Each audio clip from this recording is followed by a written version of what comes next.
Hi, my name is Amy, and I love Gothic Horror.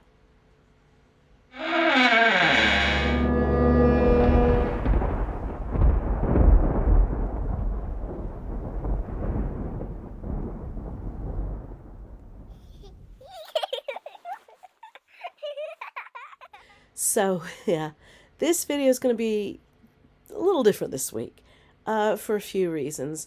First of all, as you could probably tell from my voice, I've got a terrible cold, and it's Thursday, and I post videos on Friday. And although normally I would have one or two in the bank ready to go, this week I just don't.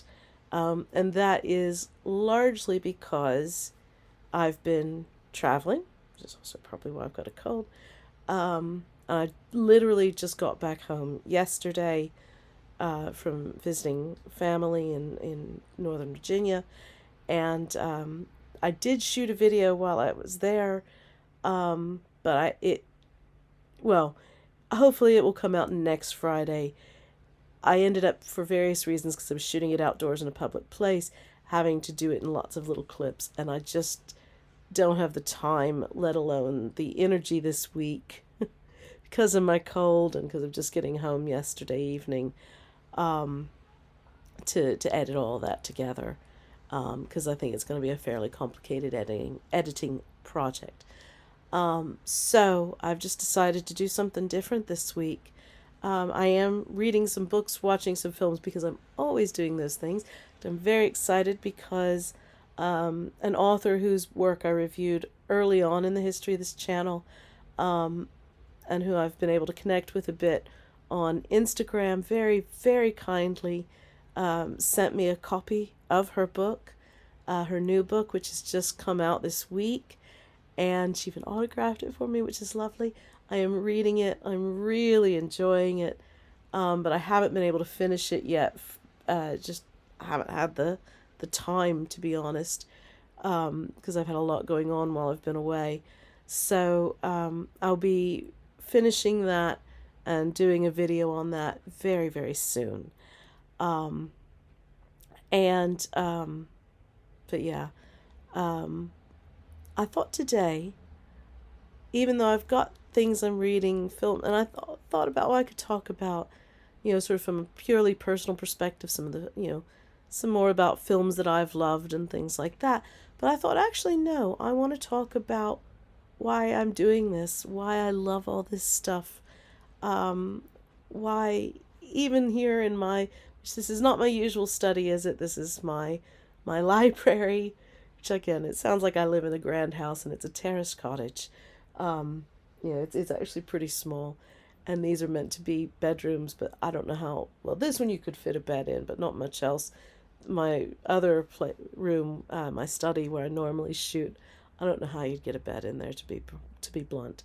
But it's an old little terraced cottage, and I live here alone, so I have a bedroom, a library, and a study. And the library can convert to a guest room. The chair I'm sitting on now folds out. But anyway, this is all by the by. I thought I'd come in here to shoot because I spend a lot of time in here. This is, I love my study, but this has become my favorite room in the house. I spend a lot of my mornings here reading, because I do a lot of reading, obviously. Drinking tea, and I'm going to have to be drinking tea now and then for my throat. I've got honey in it, which I don't normally like. I like honey, but not in tea normally, but it's good for the throat, so here I am. But it's just a lovely, peaceful spot. It's got a lovely view. I won't show it because it's of my... I have a house. There's a house back behind here, and it's an old village. It's an ancient village, and some of the layouts a bit wonky, I guess. But yeah, so it would be, I think, violating his privacy, and he's a very lovely neighbor, so I won't do that. But here I am in my library to talk about something I love. And this feels like the right place to do it, because even though I don't have much of my spooky stuff in here, though I've brought my little ghost friends in here, or the logo for the channel, I I like being in here. And this room feels very me, and friends who have been in here have said that, so it seemed like the right spot. Also, it's it's a gloomy day outside. It's been lots of heat waves and all that, lots of dry, lots of brown here in England. Unfortunately, it's been very, very bad with drought. But it's raining now. I think I brought the rain with me from Northern Virginia. And bit dark, bit gloomy, and this room is just a little bit brighter. So, easier to shoot in, easier to film in. But yeah, I've rambled and rambled. I'm going to stop rambling. And I'm going to talk about what I'm here to talk about, which will also be rambling, but rambling on topic as opposed to rambling off topic. Because. So yeah, as I said at the beginning, I love Gothic horror. And obviously I love Gothic horror because every week since the beginning of May of 2026, just in case you're someone in the future watching this, I talk about Gothic books, Gothic films, horror books and films, paranormal themed and horror themed podcasts that I, just a compilation of the ones that I love and that stuff. All kinds of, I love anything spooky, anything ghostly, and it's fun to talk about. But, and I should say, I've loved all of that all of my life, and I'm sure I've said this elsewhere, that I am a lifelong fan of the Gothic and of horror. Even before I honestly knew what the word Gothic meant, that was what I was drawn to. And I did think about going into the more sort of academic side of what the Gothic is and means and all of that. I think I'll save that for another video. It feels like it's sort of too much going on. And I just wanted this one to be really, really personal. Why I love it. Not the academic side of what does the Gothic mean and all that, but where I'm coming from and why I'm interested. Now, in a way, why I'm interested is impossible to say because it feels like it's just something that's baked into my DNA, which is terrible mixing of metaphors, but whatever. I have a cold. I don't feel well. And yeah, it's something I have always loved. I can't remember not loving it. That's actually pretty typical of female fans of the Gothic, believe it or not. I think I may have mentioned this previously. This is going into sort of more academic stuff, but there is actually some academic work out there that looks at Gothic and horror fandom and notes that the majority of the fans are women, and that the majority of those female fans are lifelong fans. This is obviously the opposite of traditionally the way we've thought about who watches horror. The Gothic, that has often been, I think, going back to the sort of late 18th century, maybe even earlier, sort of late 17th century. It is seen as a more sort of female interest, the Gothic, but horror, particularly when we talk about the sort of modern era, so coming from sort of, I guess, late 19th, early 20th century, or late 19th, early 20th century onward, that has been, I think, associated more with men, that men are the brave ones, that men are the ones who are able to stand watching horror. And there are so many things wrong with that idea that it almost feels like that would be a video in and of itself. But this, the fact is that women are the primary audience and often watch it in spite of the fact that the films aren't being made for them and the books aren't being written for them necessarily. But I will say, as far as why, and again, as I say, it feels like it's just a part of me, and there is no saying why. But it's always as Pee Wee Herman once said, everyone I know has a big butt. Let's talk about your big butt. My big butt here is that ever since I can remember, excuse me, ever since I was tiny, I have always believed in ghosts. And I think that partly stems from the fact that one of my early childhood memories, this would have been from when I was about 4 years old, and my family, my parents, my little brother and I, my brother was a baby at the time, were living in a farmhouse in New Jersey that had been converted from I think it seemed huge to me, but I was to say I was 4, but it had been converted from a big farmhouse into multiple apartments, flats, and we lived on the ground floor, and on one half, I presume there was another flat like ours on the other side that was another 2-bedroom place. Quite an old house. I don't know exactly where it was. I don't know, I don't think my mother really remembers even. We moved quite a bit when I was a child. So I don't think she would be able to tell me the address anymore, because as I say, that was a very long time ago. It was about half a century ago, not to go too finely into detail.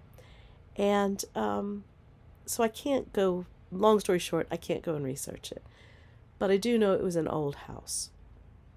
And I definitely know that on numerous occasions, in the night in particular, at least that's what I remember, is only this only happening at night when I was asleep, or not asleep, but awake, but in bed, supposed to be asleep.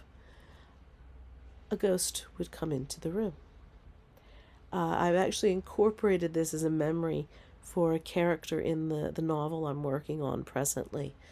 More on my writing in a bit. But I remember very distinctly I'd be, like I say, everybody'd be asleep. I'd be laying in bed. And there was a door in our bedroom that was permanently locked because it led out into the foyer that was part of the, main house, and now served as the entry for the people who lived in the upper floor apartments. And I would see this woman come through the door carrying a candle or a lantern, something that had a light. She would come in. She would look at the bookshelves. They were built into the wall. There was nothing in the shelves, really. I mean, we had, I think, some stuff in there, but she would often look way high up. She would go and peer into my brother's crib. And if she saw me looking at her, she'd smile at me. She'd always. And I would not say, I don't think I ever spoke to her. But I observed her on many occasions. She was an older lady. She had her hair sort of up, in a knot on the back of her head.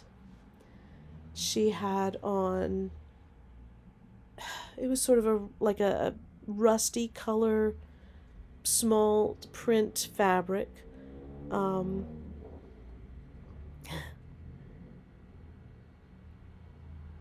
She didn't seem bad. She didn't seem evil, mean, anything like that.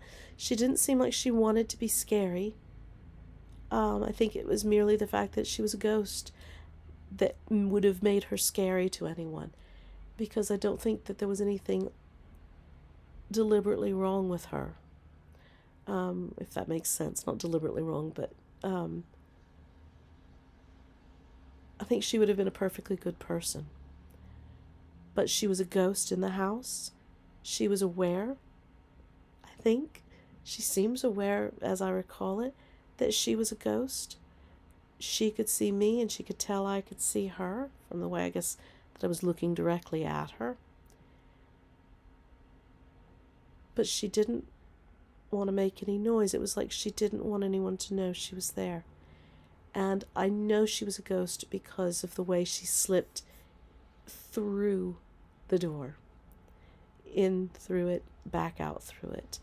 I saw her leave sometimes. I saw her come in sometimes. And it became just part of living in that place.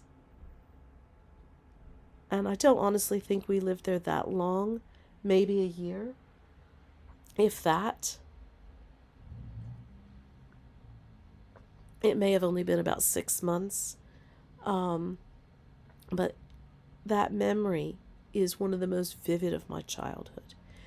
And if you're thinking it sounds a bit like that creepy librarian they see at the beginning of Ghostbusters, when I saw that film when I was a kid and I saw that scene, it really took me aback because, yeah, the librarian did remind me a little bit of her.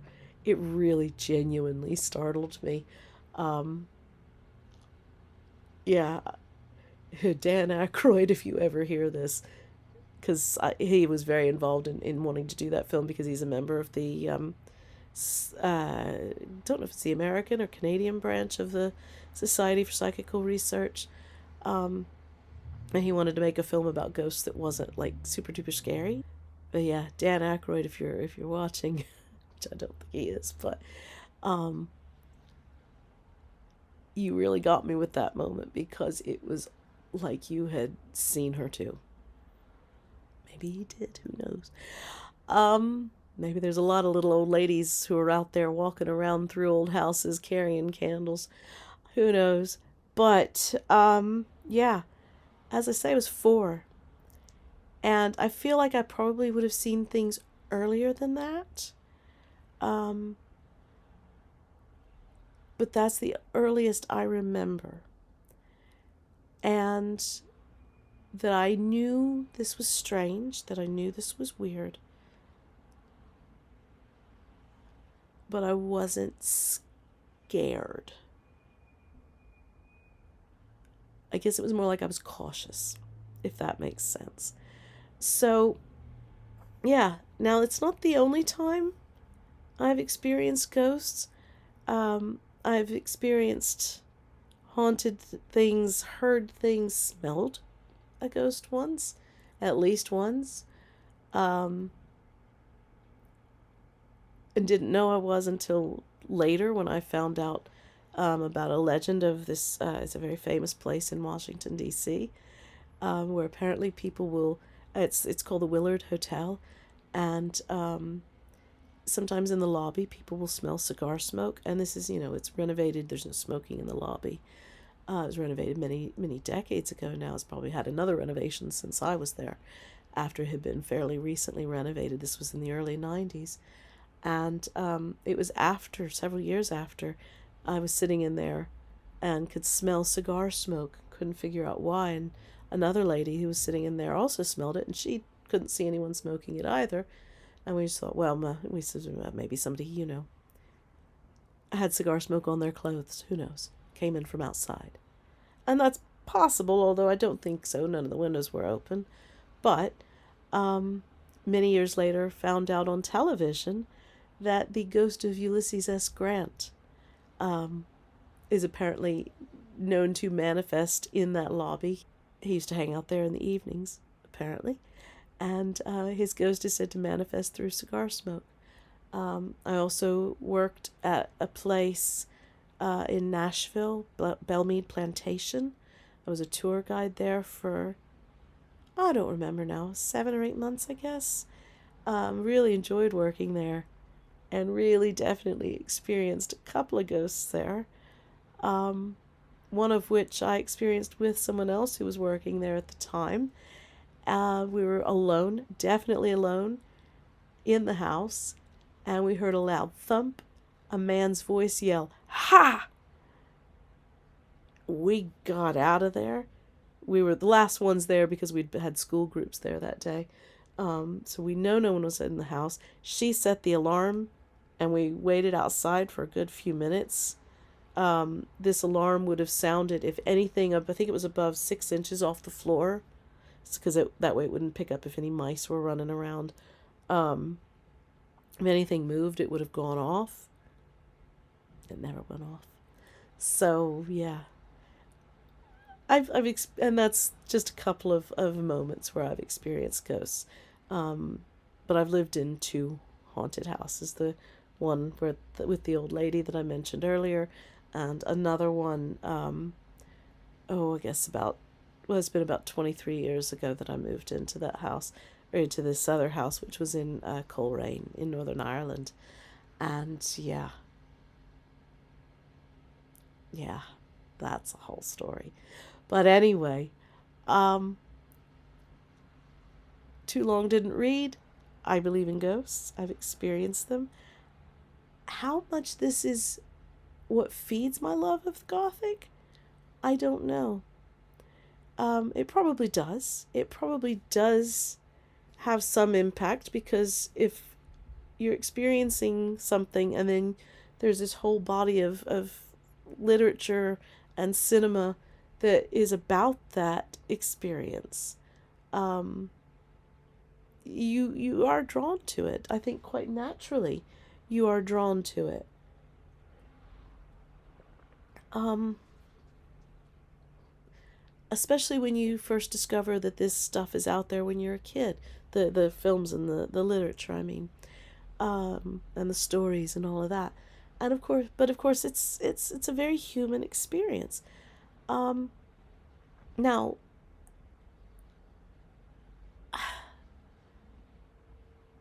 I think that's part of it. That I think that's a big part of it. Why I love this stuff. Um, but I don't know. It's hard to say, because of course not everybody who loves Gothic and horror has had these experiences. So it's impossible. But whatever it is, it draws me in. Um, and I love, not only in and of itself, the creepy and the weird and the eerie and all of that of it. I I love the way that it can communicate ideas. I love the way that it can use the nature of the supernatural and the paranormal and the unexplained to explore all kinds of ideas, um, about the real world, the fears and the nightmares, the anxieties, the tensions. Um, it is it is a wonderful way to explore those ideas. And of course, there are other ways to do that, but this is the way that I tend to do it. And I think that there is something just hardwired in me, in those of us who like this.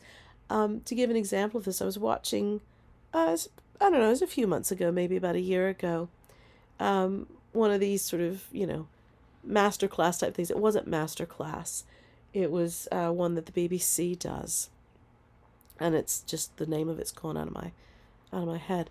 And there was a romance writer who had done a series for it, sort of modern romance stuff, and she was talking about. She described a scene where she's like, how, and it was about how writers get ideas. She was like, imagine that you are walking down the street and you see a car parked in front of the house, and the door is flung open of the car, and the front door of the house is open. And you see that, and you might think, someone has returned from a long trip and they're so happy to be home, they've rushed in to see their true love. And I'm thinking, sweetheart, if I saw that, that is not where my brain would go.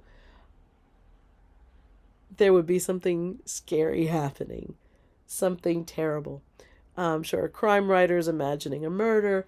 I'm imagining something spooky, paranormal, creepy. Um, it's not going to be about romance. Not for me. It's just not. So I think that it is just the feel of this stuff is what draws me, and what probably draws you too if you're interested in this stuff. Um, I will, I didn't grow up and stick with all this. And I don't know why that is. I think I didn't feel like I could. Even though what I did end up doing for a very long time is also something you would never have thought you could grow up to do, at least not when I was a kid. And I was one of the first to grow up to do this. Um, be, well, partly. I mean, or at least my branch of history, because I was for many years a professional film historian. I still kind of have a foot in that, in the door of that still. Um, I did become not just a film historian and a university lecturer. I focused on Disney, as I've talked about before, and this is, of course, my, Disney library. And I have to say, my videos that I've done on Disney have been amongst my most successful, if not my most successful. So apparently that's the thing I talk about with the most passion is Disney and horror. And I will definitely be doing more on that in the coming weeks and months. But it. I think where the Gothic helped lead me there was the history side of it. That experience again, going back to the farmhouse, and the old woman's ghost. I've I think even before this, I was fascinated with history. Um, but when you're, if what I, if this is real, if ghosts are real, if I have the ability on occasion to see them, certainly as a child, you're glimpsing history, aren't you? Ghosts are from the past. Most of the monsters that we write about in horror in the Gothic, ghosts, vampires, whatever, they are people from the past who have come into the present, and bringing that baggage of their own time period into our reality. And I think that has, because of my love of history, or maybe I've noticed, I think about that, but also I wonder sometimes if my love of history comes from experiences like I've had with as a child. Um, I hope that made sense. I am really rambling now. As I say, it's kind of on topic, but yeah, I'm a rambler anyway, and with a cold. Oh Lord. But anyway, and I actually have notes in front of me for the record. That's how good I am at just talking about whatever. But yeah, so that did lead me to history. History led me to film history. Film history got me, or I ended up doing it on Disney. It didn't lead me to Disney. I'd grown up with Disney stuff, but it certainly allowed me the opportunity to combine those. And I have spent a lot of time, a lot of pages publishing on it, a lot of hours lecturing on Disney and U.S. animation, and Hollywood cinema history and feminist film theory and so forth and so on. Um, but now the Gothic is just really taking over for me. And I've been exploring that. I've written one Gothic novel. I have not published any of my novels yet. I'm on the hunt for an agent, off and on, but I'm really going to start working at it more now. But on the hunt for an agent with the first book, working on and nearly done with a second book. I say nearly done because I thought a while ago I'd be done with it, and the story is just growing and growing. And currently, this draft is at around 160,000 words, and it's not done. And it's like, what is this? 2 books, a part 1 and a part 2, or is there just a lot that can get cut out? And I don't know the answer to that yet, but I really want this story to finish. And hopefully now that I'm back, hopefully now that I'm back, that's what I'll be able to do fairly soon, because I think I know where I want it to end. The first book is, oh, and I've got a third book that I've got about 26,000 words on so far, and that'll be what I pick up when I finish this current one. The first one is set in a sentient haunted house during the first COVID lockdown. So, in other words, imagine being trapped during the severity of the first COVID lockdown, which in the UK was no joke. We were not allowed, and I live alone, so for several months, I didn't see anybody except through a screen, unless they happened to be out and about or on my fortnightly trip to the supermarket, when everybody was distanced and masked, and only so many people allowed inside a supermarket at a time, with a one-way system on the different aisles. Yeah, so it was a very isolating, very, very isolating time, and I can't help but think how awful that would have been to be stuck in a haunted house with that. Especially one that's after you and your unborn child, which is, of course, what's happening to my protagonist. The current novel, a woman finds out some things about her family that she didn't know, to include a long lost sort of connection to America, and she has inherited a plantation, and she goes thinking, well, I'm just going to sell up and go, get the money. It's not anything I want any connection with them to do with me. She didn't even know about any of this family. And when she gets there, she finds out she has to live in the house for 3 months to get everything. And yes, of course, the house turns out to be terribly, terribly haunted. And in the very unique ways that only a southern U.S. plantation house could be. And no, the ghosts of slaves are not the monsters. I want that very clear. I've been doing a lot of thinking, reading, watching.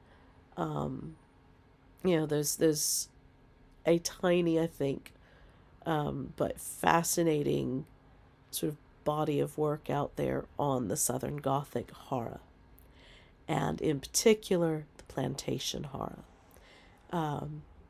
and why there's not more of it. Okay, so I'm hoping this can be mine, and I recognize that I'm a white woman, and I'm terribly, terribly careful about how I'm doing this, and centering that perspective as an avatar, not as the only way to see things, but as a way into understanding. Okay, but I'm sure I'm making mistakes. I'm sure of it, but I'm trying real hard with that.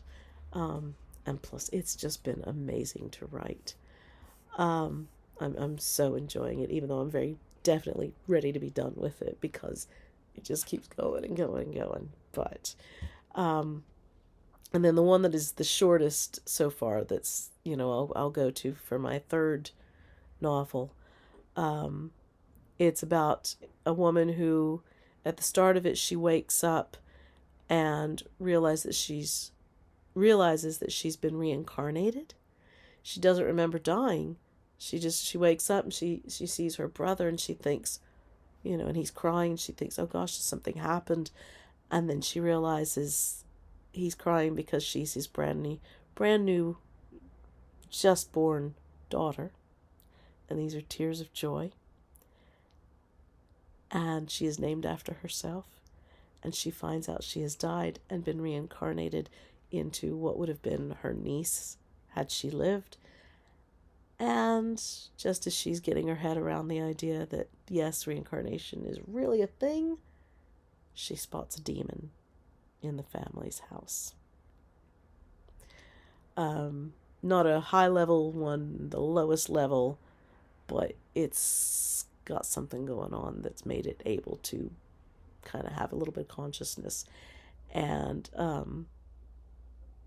she has to deal with this thing while still an infant and toddler. Okay, so it's almost kind of like a locked in syndrome type thing, because obviously she's in a baby's body. So yeah, um, I'll come back to that one when I'm done with this current one. But I'm really excited to get working on that one again. As I say, I've got about 26,000 words of it so far, but I've put it aside to finish the second one. I have published a short story, sort of on my and my nephew's ghostly experiences.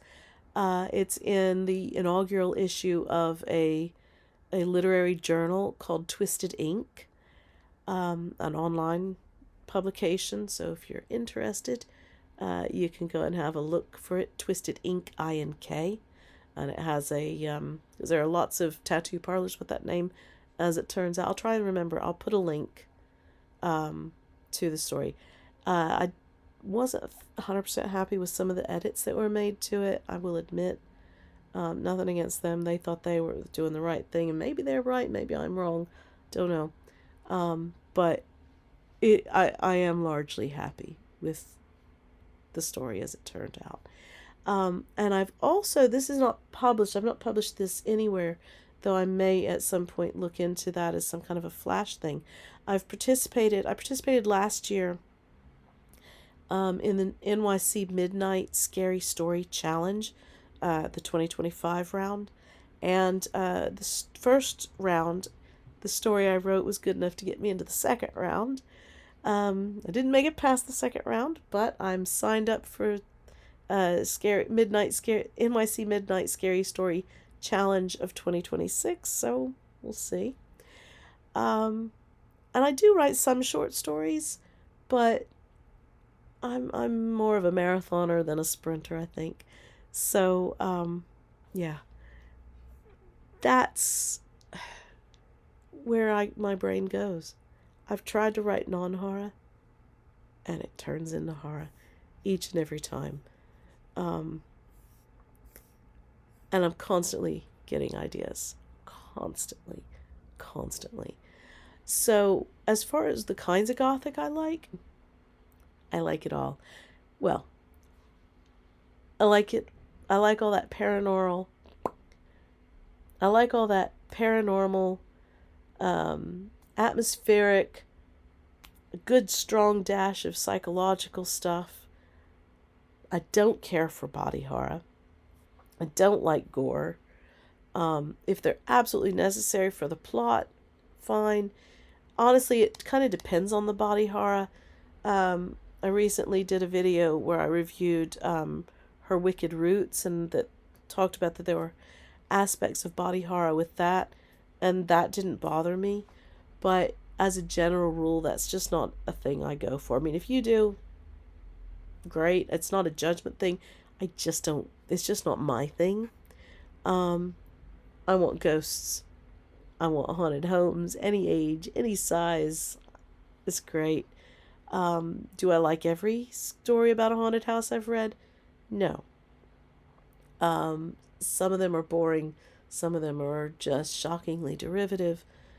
Some of them are very poorly written and don't have much of a story behind it. Because if it's poorly written, but what they're talking about is interesting, I can get on board with that. In fact, that is, I think, a characteristic of the sort of subgenre of the true haunting story. Because there are lots of books out there, and I've read a few of them, fair few of them, where they are supposed to be, the person who experienced a haunting writing about that, their experience of that. And you even get some films that come from things. The Conjuring, for instance, comes from, what was it called? It was Andrea Perron, I think it was. House of Darkness, House of Light. Was it Andrea Perron? I'll put a note on the screen. Brain is just not braining today because I'm not at my best. But that is based, the Conjuring is based on her account of her family living when they lived in a haunted house, and you know, she was writing a true account. I have read House of Darkness, House of Light. No offense to her, I did not care for her writing at all. But the story, the account was interesting. So that's why I carried on despite my feelings about the prose. And I've also read, account of the Sally House haunting, various other haunted houses. And I can live with the poor writing if there's a great account there. But yeah, ghosts, haunted houses, maybe the odd demonic spirit. I love these kinds of stories. I do feel like for these stories to work, at least one character needs to be at least sensitive in order to be able to register what's going on. I don't know. I think there's a whole video, and I think, honestly, I would love to have that kind of video as a discussion with somebody. I think you need a debate of 2 or 3 people talking about this. I do have a theory, though, that people who absolutely 100% do not believe in the possibility of ghosts at all have zero psychic ability. I think most people have at least a tiny bit. Some people have more than that. It's a bit like musical talent. Some people are completely, tin-eared, tone-deaf, whatever you want to call it. They don't even care much about music, all the way up to, incredibly gifted musicians. And that spectrum that runs from zero musical ability to genius, your Mozarts and people like that. And I think it's a bit like that with psychic ability. I think some people have zero.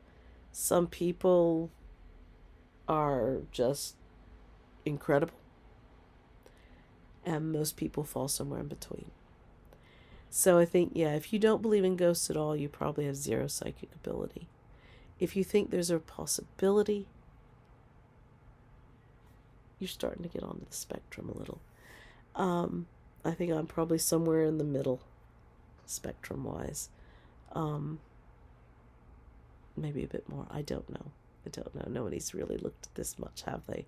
Not to my knowledge, anyway. But I think also, if you 100% do not believe in even the remote possibility that ghosts exist and you have no time for that kind of idea, you're probably not reading this stuff. You're probably not watching these films. I can't imagine you're a fan of the Gothic, a fan of horror. You're probably not discussing these kinds of topics. So they're probably not here anyway.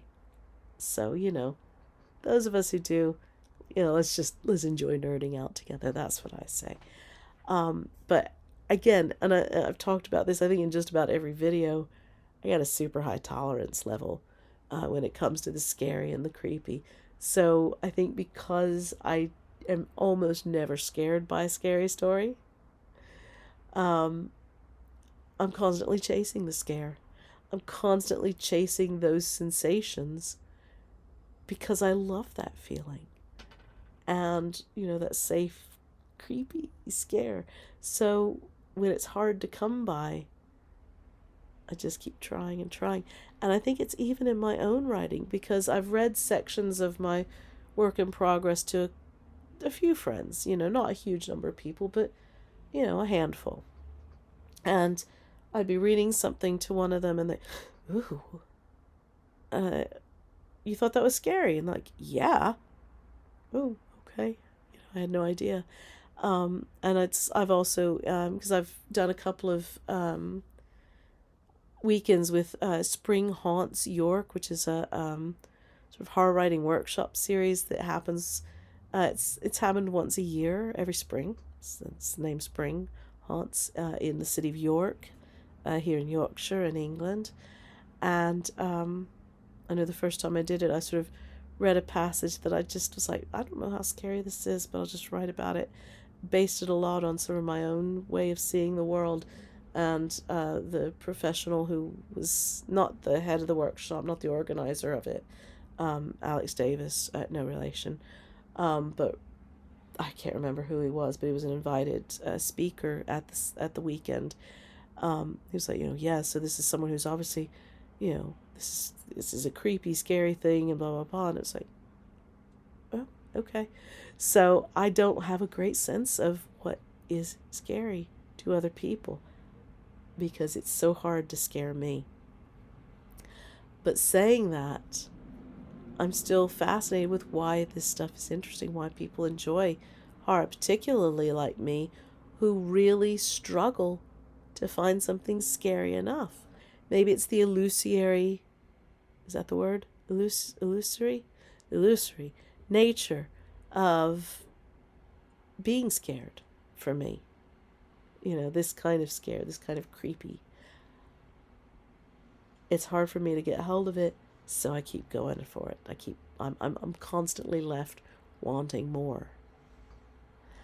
And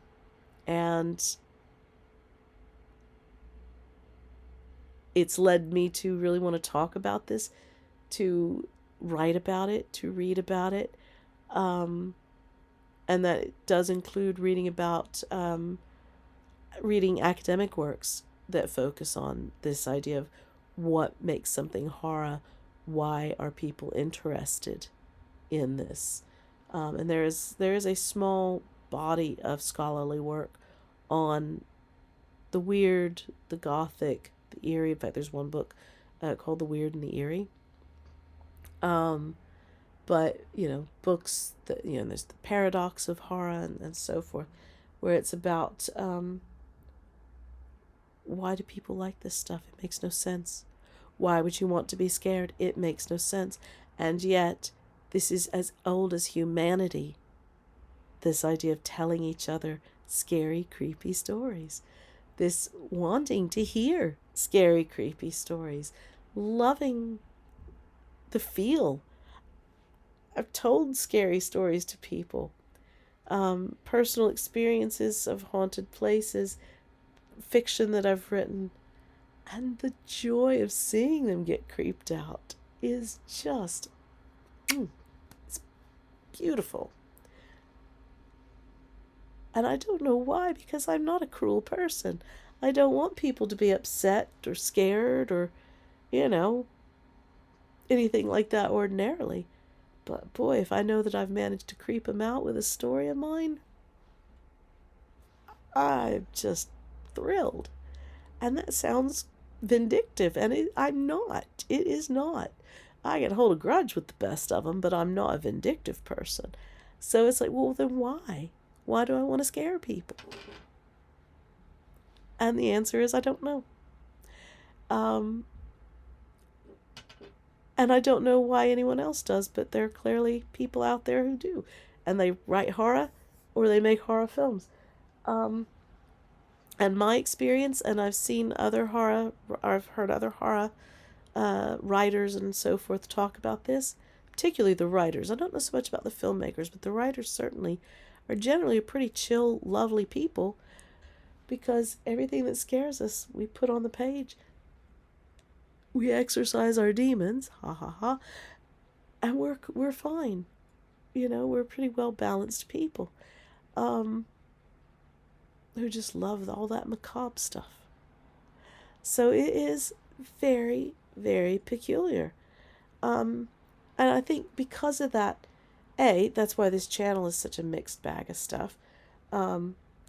It's mostly been Gothic horror, but of course I've, delved a bit into science fiction, folklore and fairy tale, although I don't think you should really separate that out from the Gothic. There's a hell of a lot of Gothic folklore and horror folklore, Gothic and horror fairy tales, and so forth. As I say, this is ancient, this love that people have for the Gothic and for horror. So, and I'm just a part of that ancient tradition. But yeah, so I hope that makes sense. I hope this was not too silly and crazy. I'm going to leave it there because I'm very aware how long this video is now, and I've got to edit it down and get it out there tonight so that it's up for 6 a.m. tomorrow morning, Friday morning, because I promised that's what I would do. And this is something I've been meaning to do as a video for a long time, and I thought, you know what? Now's the time. Today is the time. And I've kind of come to the probably, well, sort of the least Gothic room in my house, although not necessarily, because behind my computer here is effectively a witch's altar. Just because I love all that kind of witchy stuff. But in a very cottagecore kind of way. But yeah, I love horror. I love the Gothic. I love ghosts and creepy, strange, eerie. I love that. I love it. I really, really hope that I get to spend the rest of my working life, if maybe even the rest of my life, having fun and earning a living, hopefully. Doing this kind of, writing these stories, telling these stories, because it's so much fun and it's so fascinating. And yeah, so I'm going to have to stop because my throat's actually starting to get sore, and there's no amount of honey that's going to fix it. I just need to stop talking.